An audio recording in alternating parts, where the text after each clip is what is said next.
สบายดีในวิดีโอนี้เราจะพาทุกคนมาเบิ่งการมั่งเฮือนของประชาชนที่เกิดจากภัยน้ำท่วมนี่พี่น้องเฮือนหลังนี้จะถึกน้ำท่วมทุกปีเลยนี่ในวันนี้เพิ่นจะมั่งเฮือนออกนี่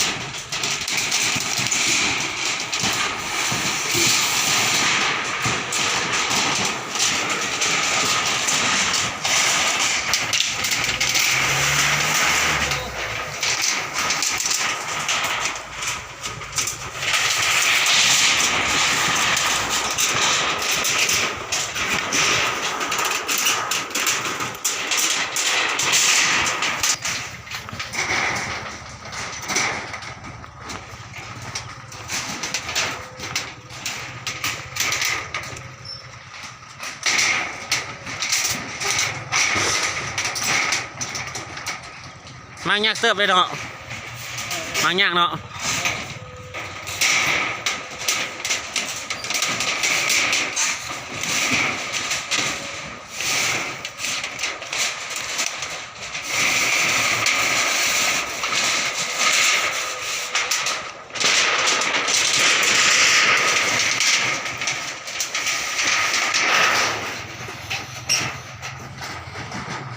เพื่อนก็จะได้เก็บ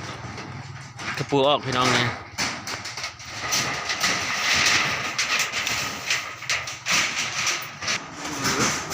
นี่จะสำหรับตู้เย็นนี้ก็เป็นตู้เย็นที่ถึงน้ำท่วมนี่พี่น้องนี่น้ำท่วมตู้เย็นนี่กับจิเพเลยเนี่ยคือว่าเสียหายหลายเติบนี่สำหรับงานหลังนี้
ระวังเด้อไอ้ตุ้ย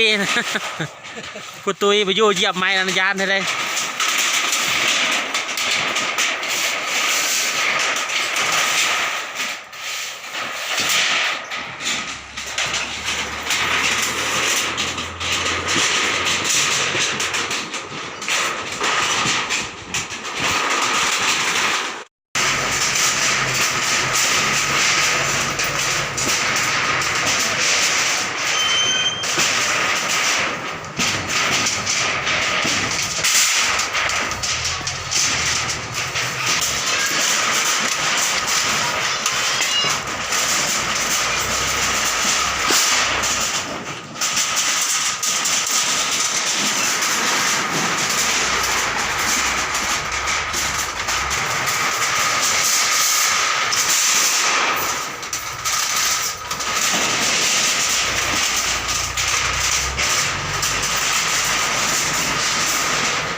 หลังนี้ถึกน้ำท่วมตลอดเลยพี่น้องนี่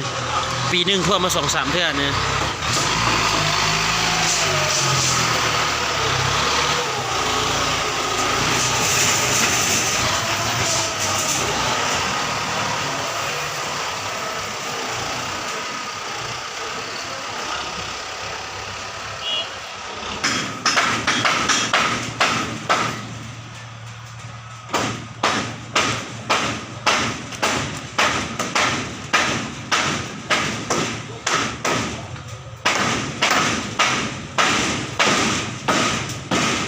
ไปเลยแกะออกได้ป่ะ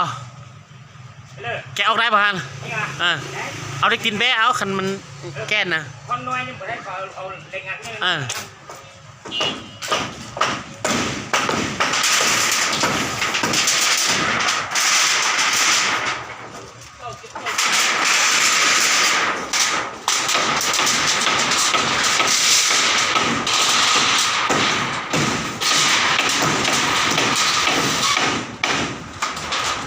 ไอ้ที่มาวัดเจอลูกน้อย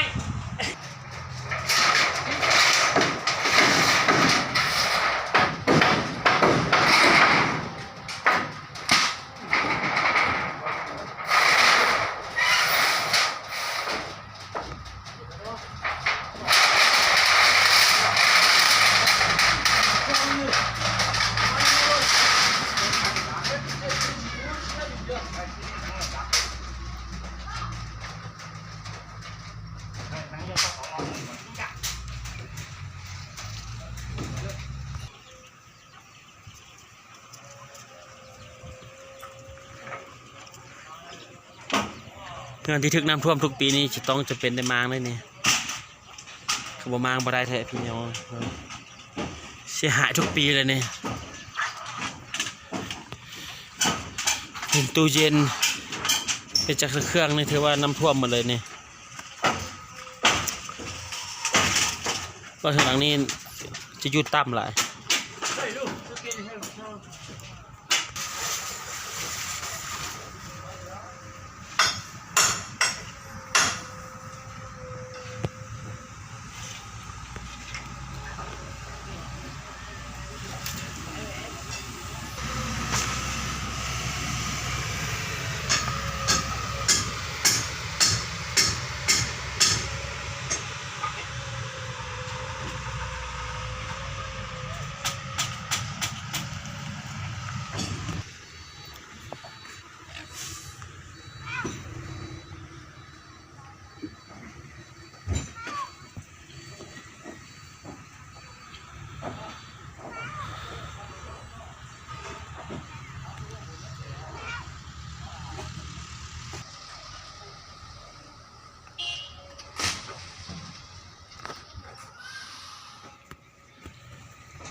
สำหรับวิดีโอนี้ก็จบเพียงเท่านี้พี่น้องขอขอบใจสำหรับการติดตามรับชมวิดีโอของพวกเราตลอดมาขอขอบใจหลายๆ